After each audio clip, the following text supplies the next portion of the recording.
What's up, everybody? This is your boy Tech G back with another video to help you successfully pass the CompTIA Security Plus 701 certification exams. So let's get into it. In this video, you're going to learn about control categories such as technical, managerial, operational, and physical controls, along with learning about preventative, deterrent, detective, corrective, compensating, and directive controls. All right, so let's talk about control categories. So controls, they can be classified into four main categories. You got technical, managerial, operational, and physical. And we're going to talk about all this stuff in the following slides. But first, let's talk about technical controls. So technical controls, these are logical controls executed by a computer or technical system. And technical controls, they include authentication, access control, auditing, and cryptography. Now, you might encounter these technical controls in places like a security system or a logical access control, and the configurations and workings of firewall, session locks, radius servers, and RAID 5 arrays, they fall into this category, as do concepts such as least privilege implementation. All right, next we have what are called managerial controls. And these are techniques and concerns addressed by an organization's management, such as the managers and executives. Generally, these controls focus on decisions and the management of risk. They also concentrate on procedures, legal and regulatory policies, the software development lifecycle, also known as the SDLC, the computer security lifecycle, information assurance, and vulnerability management and scanning. In short, these controls focus on how the security of data and systems is managed. Managerial or administrative controls, they include business and organizational processes and procedures, such as security policies and procedures, personnel background checks, security awareness training, and formal change management procedures. All right, the next control we're going to talk about is the operational control. So operational controls, these are controls executed by people that are designed to increase individual and group system security. They include user awareness and training, fault tolerance and disaster recovery plans, incident handling, computer support, baseline configuration development, and environmental security. The people who carry out these specific requirements of these controls, they must have technical expertise and understand how to implement what management desires of them. Operational controls include physical controls that form the outer line of defense against direct access to data, such as protecting backup media, securing output and mobile file storage devices, and paying attention to facility design details, including layout, doors, guards, locks, and surveillance systems. All right, the next type of control is the physical control. So physical controls, they can be considered the first line of defense in controlling systems, as a firewall is the first line of defense for a network. In implementing physical access security methods, this should be a top priority for any organization. Unfortunately, securing physical access to an organization's building sometimes slumps to the bottom of the list, or a system is employed, but it fails to mitigate risk properly. In some cases, the system is not maintained well, and proper building entrance access and secure access to physical equipment, they are vital, and anyone coming and going, they should be logged and surveilled.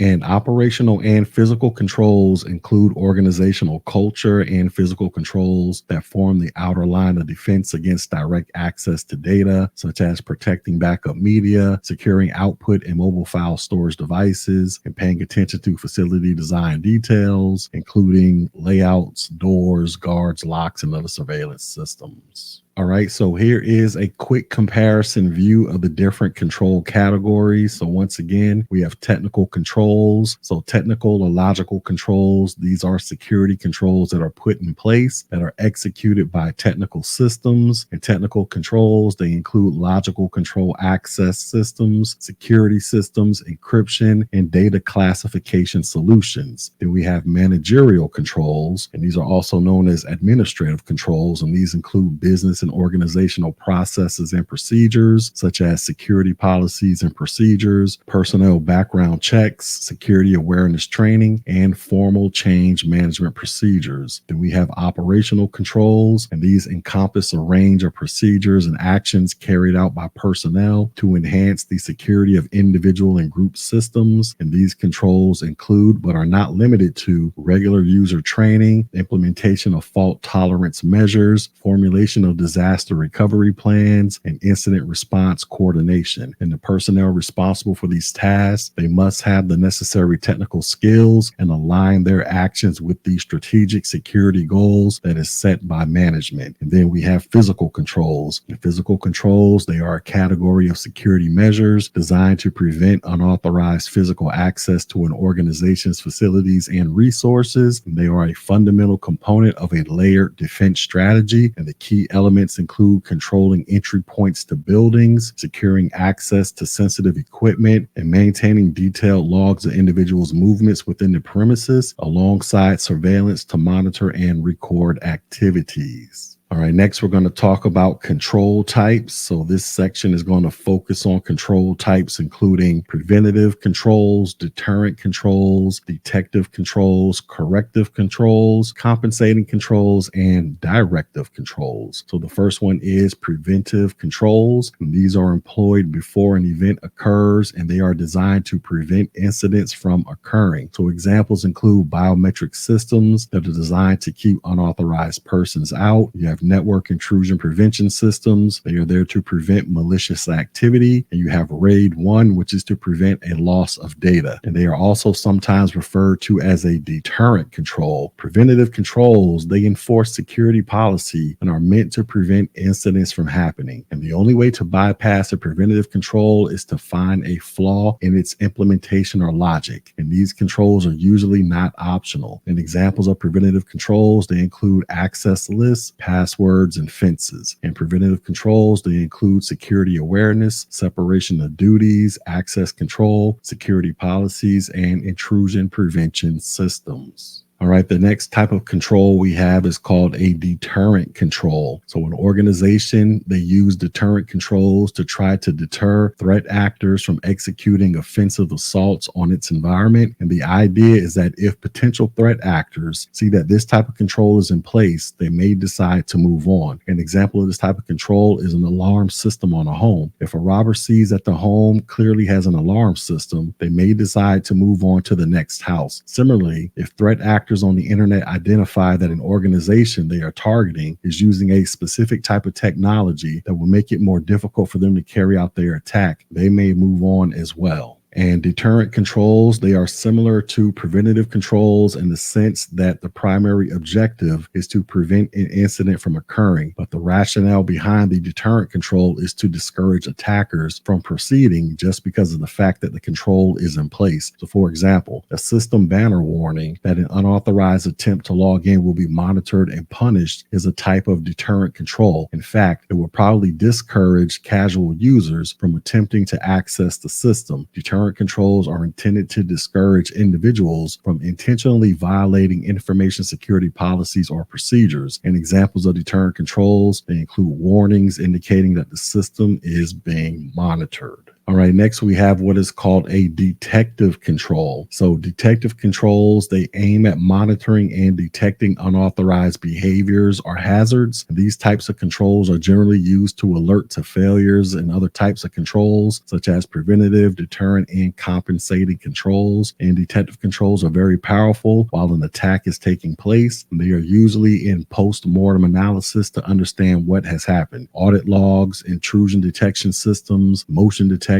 and security information and event management systems. These are examples of detective controls. Also, detective controls are used during an event to determine whether malicious activity is occurring or has occurred. And examples include CCTV and video surveillance, alarms, network intrusion detection systems, and auditing. Detective controls, they warn that physical security measures are being violated and attempt to identify unwanted events after they have occurred. And common technical detective controls, they include audit trails, intrusion detection systems, system monitoring, checksums, and anti-malware. All right, the next type of control is a corrective control, and these are used after an event has occurred. They limit the extent of damage and help the company recover from damage quickly. So you got tape backups, hot sites, and other fault tolerance and disaster recovery methods. They are also included in this category. And corrective controls, which are sometimes referred to as a compensating control, they include all the controls used during an incident to correct a problem. Quarantining an infected system, setting a guard to block an intruder, and terminating an employee for not having followed the security policy are all examples of corrective controls. And corrective controls are reactive and provide measures to lessen harmful effects or restore the system that has been impacted. And once again, examples of corrective controls, they include operating system upgrades, data backup restores, vulnerability mitigation, and anti-malware.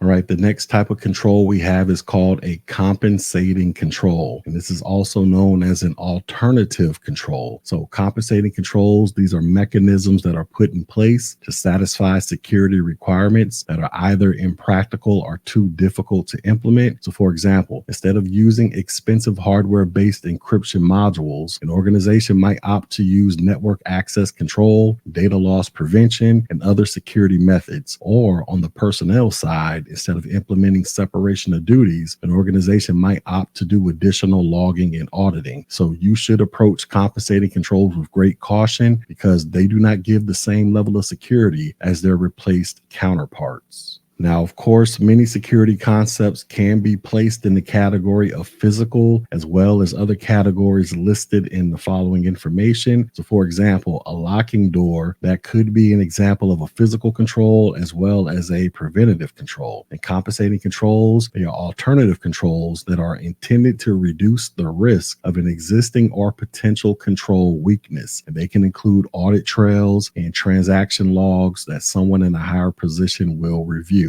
All right, next we have what are called directive controls, and these are also known as instructive controls, and these are strategies established to guide the operations and use of systems within an organization. And these controls serve to instruct or direct individuals towards secure behavior, and examples of directive controls include standards, procedures, policy guides, and security awareness training programs. So for instance, standards define the approved use of hardware, software, security measures, and procedures within an organization. And procedures, they provide detailed instructions for executing certain tasks securely and effectively. Policy guidelines, which is another form of a directive control, dictate how a specific policy should be executed, outlining the steps to be taken, roles and responsibilities, and expectations for adherence. And then we have security awareness training, which is a key directive control that educates staff about security policies and procedures, raising awareness about potential threats and how to avoid them. And the primary goal is to influence employee behavior and cultivate a security conscious work environment. Now, you might be aware of security awareness control as being described as the security culture, and the culture can absolutely be an informal directive control as well. Now, although directive controls may not provide the tangible physical or technical protection that other types of controls offer, they are crucial in establishing a security-minded culture within an organization. And directive controls, they act as a guiding light, leading individuals and companies towards secure practices and away from potential security risks. When encountering different policies, technologies, and procedures, it can be helpful to identify where they fall within control categories, such as directive controls, to enable better understanding of an organization's security infrastructure.